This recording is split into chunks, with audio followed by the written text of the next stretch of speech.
how to boot into Android recovery on the Google Pixel 7 or 7 Pro.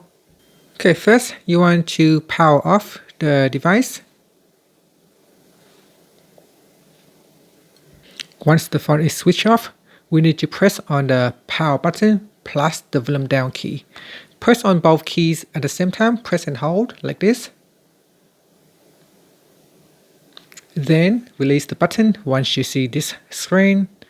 Now press on the volume down button and continue to press it until you see it says recovery mode.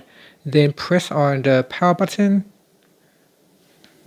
and wait until you see it shows the Android logo right here, and then you press on the power button and the volume up key. So press and hold on the power button first, then press and release the volume up key. From here in the Android recovery, you can perform a number of things.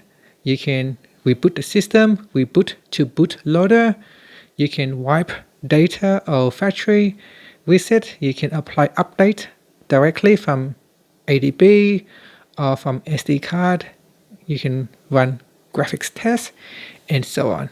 And that's it. Thank you for watching this video. If you find it helpful, please like and subscribe to my channel for more videos.